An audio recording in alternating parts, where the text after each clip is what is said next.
Shannon, do you agree? No, I don't agree, Skip, and I get it. Zeke has not played particularly well this season, but when you take Dak Prescott out, Tyron Smith is out, Lyle Collins is out, Zach Collins has missed a game, and the offensive line isn't very good. And everything, like you said, the running back is a dependent position. It's dependent on the offensive line being able to get him to the line of scrimmage. Skip, you saw some of those plays in Pittsburgh. Zeke get the ball, and they're already tackling him. And so for me, Zeke is low-hanging fruit. It's easy to do that. Zeke. He has the historic contract. But I want you to know, I wanted somebody to tell me, do they believe Amari Cooper? Now, Amari Cooper is in line salary-wise with DeAndre Hopkins and Julio Jones. Do we believe he's played to that level? Do we believe he's played to a Devontae Adams level? Do we believe he's played to a Stephon Diggs level? It's not even close. Okay, but he wasn't before he got his money. Zeke was playing at a high level before he got his money. But that's my thing. Okay, Zeke went to the Pro Bowl last year. Zeke was what, 4th in rushing? Okay, he's having a down year. So after one down year, you move on. So, I mean, there are a lot of guys, Skip. D-Law has 8 sacks in 25 games. Jalen Smith, is he living up to that contract extension? It's because Zeke has the bigger of the names. He's the lowest of the hanging fruit. He's the easiest guy to point out and says, well, you need to move on from that. Now, sure, you could do that, but I think it would be a sizable dead cap hit. I believe probably they might be asked Zeke to come in and sit down and have a conversation and redo the contract. But I don't think they should move off of Zeke after one down year. Now, he could turn it around and end up going over 1,200 yards, and it works out. But, Skip, I don't really think it's realistically to cut Zeke right now because that's going to be too much. And if you're trying to sign, the last thing you need, Skip, is to have $14, $15 million of dead money, and you're trying – you believe they're going to franchise Dak again and have to pay him $38 million. Mm-hmm. You're going to pay have a guy counting $14 million, $15 million against your cap, Skip, and he's not even on your roster. So for me, I believe they give it another year. Hopefully everybody comes back intact. Tyron Smith is getting on up there in age, Skip. That's a lot of collisions on his body. How well will Lyle Collins come back off of that hip surgery? Zach Martin's getting on up there in the years, Skip. So it's going to be, I believe you run it back. You give Zeke an opportunity. Now, you might have to come in and say, Zeke, look, we got to put some of this money in incentives. 100-yard games. We get to the playoff, you lead the league in rushing or whatever, that big Pro Bowl, things of that nature, Skip. But I don't believe they should just cut Zeke after one down season. So I first guessed this. I was way, way, way ahead of the curve. And yet this has become, for me, as a lifelong Dallas Cowboy fan, the single most painful story I have been forced to watch in my life, watching my beloved Dallas Cowboys.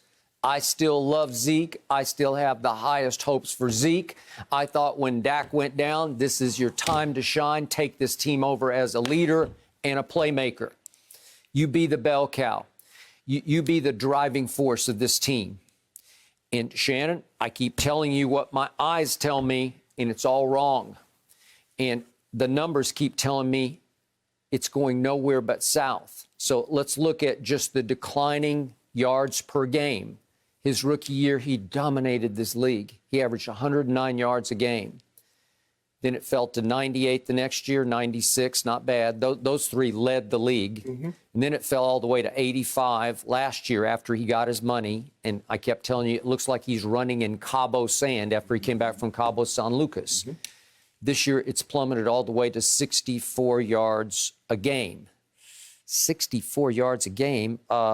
He's averaging 3.8 yards a carry. That ranks 40th in the National Football League. Well, that's what's concerning, Skip. Yeah. It's not the yardage because they're falling behind so much, so you're not going to get the carries. It's when he does get the carries, he's still under 4 yards per carry. Okay, and Pro Football Focus, as we speak, ranks Ezekiel Elliott the 54th best running back in pro football.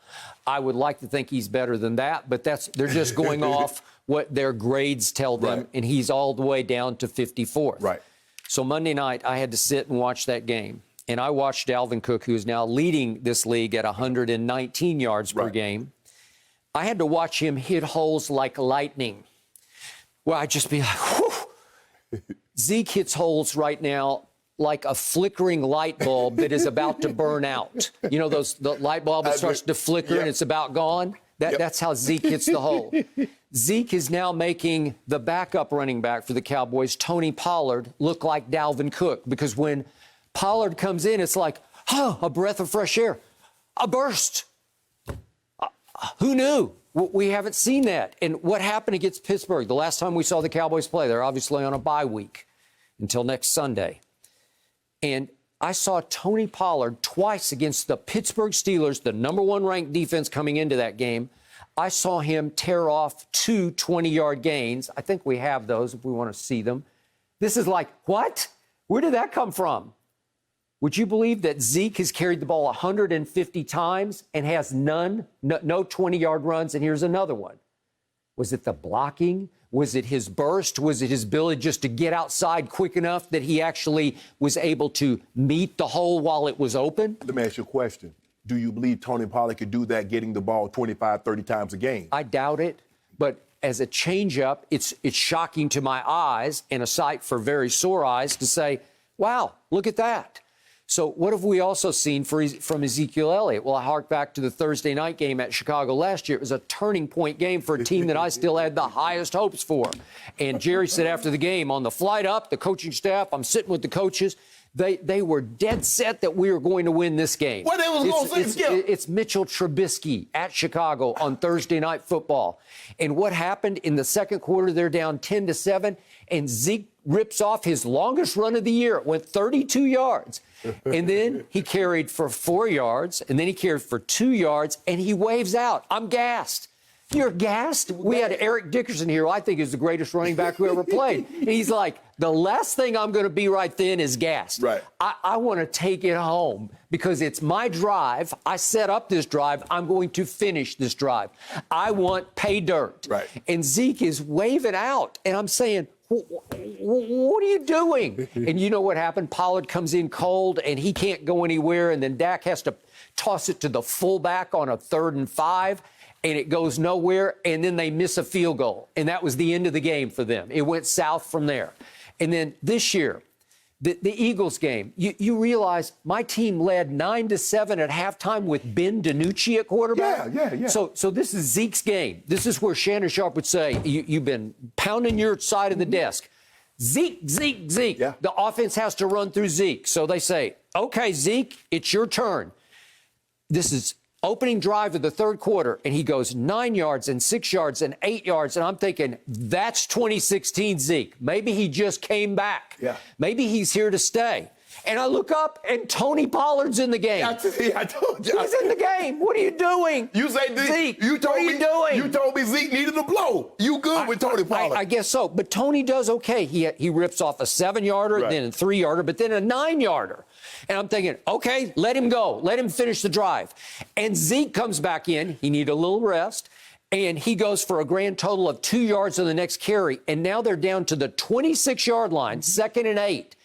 And all of a sudden, I didn't know if it probably came from Mike McCarthy, is saying, I don't trust our run game at all.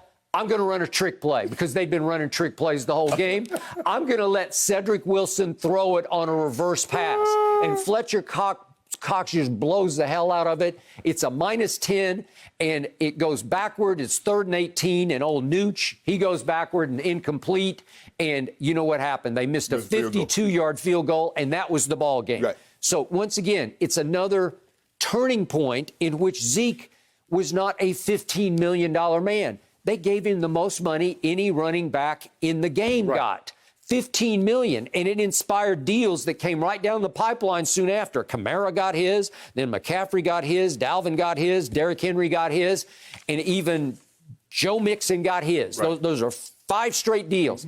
All 5 of those guys are playing at a much higher level right now than Ezekiel Elliott. There's no question about it. No, I'm not here to debate that. There's no question about that. But Skip, if you think about it, only one got a deal that superseded Zeke's. Only one. Okay. So maybe those guys like, hold on.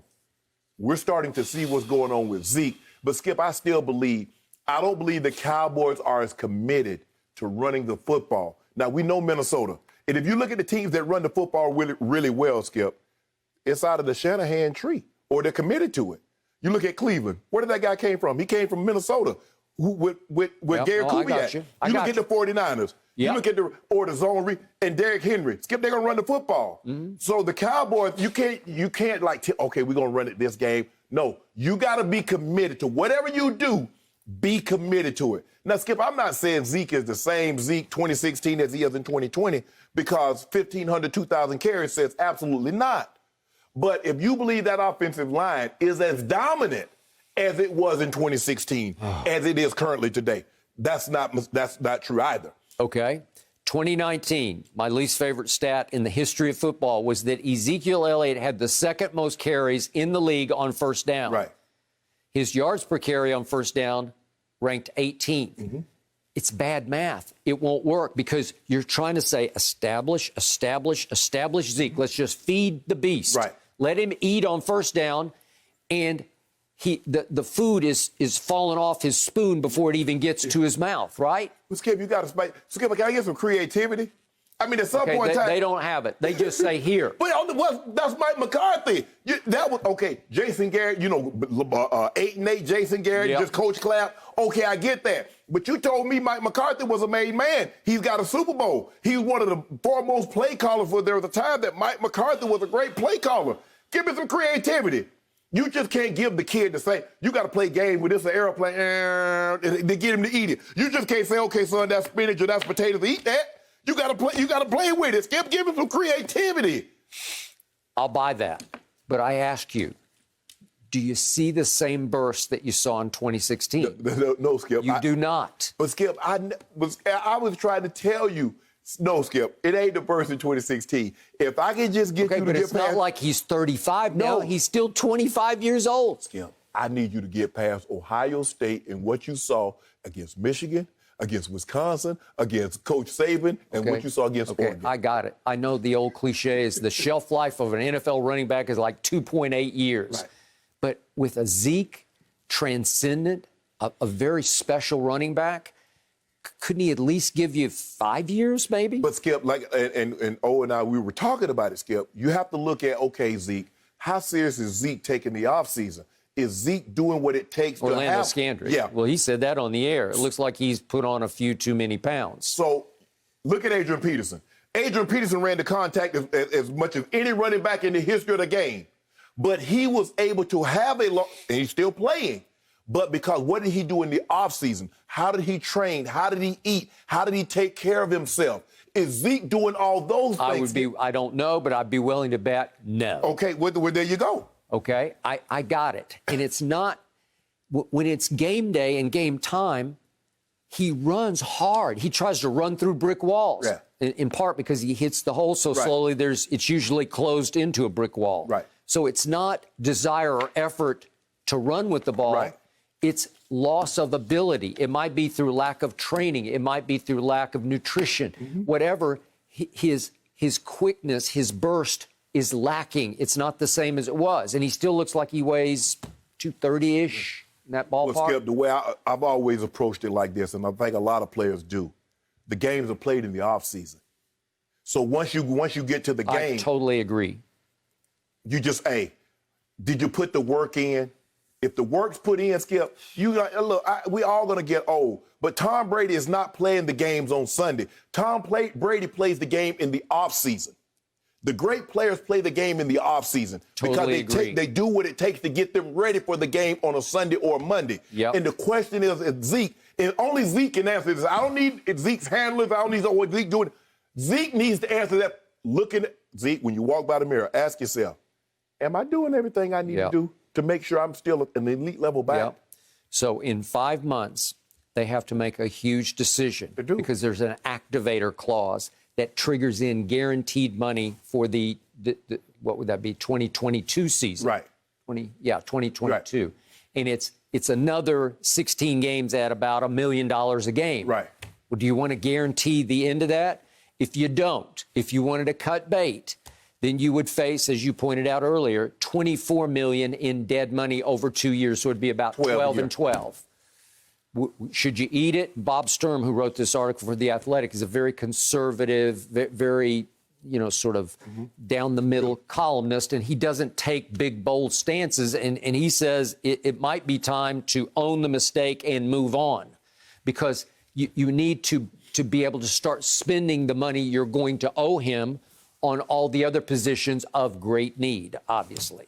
On the defensive side. Yes, correct. Okay. So again, I love him. I don't want to leap to that conclusion just yet. Right. I'm hoping that starting, this is a big game for Ezekiel Elliott. He's at Minnesota. I remember a game I covered. It was Terrell Owens at Randy Moss. Right. And Randy Moss destroyed him up in the Metrodome. Metrodome, yeah. Just destroyed him, and it just tore Terrell up, and he went off after the game on Jeff Garcia and said that Tim Rattay should be the starter, because it destroyed his pride. Well, here we go again. Yeah. This is Zeke at Dalvin. You don't think this is they're both on center stage here? Look, anytime we were going up against another tight end, I would tell Bill Romanowski, Steve Atwater, don't y'all let that man show me up. Don't you let Gonzo come in here and act a fool in my house. I would also tell my quarterback, give me a chance. Man, just please, give me a I wish y'all might let that dude. Y'all see me every day in practice, and y'all gonna let him do that? Yep. So I'm sure Dalvin Cook is telling his defense, don't y'all let that man come in here and show me up. You talking about Tony Pollard or Zeke? You're right, though. I mean, all eyes will be on Zeke facing Minnesota. You're right about that, guys. And I think it's interesting for both of you because you take your health so seriously. So when you see someone not living up to their potential, maybe they should be doing more. It's hard for you guys. I get it. Thank you for watching. You can subscribe here to get the latest from the show, and be sure to check out more of the best clips from Undisputed, or go watch a few other segments from our other shows on FS1.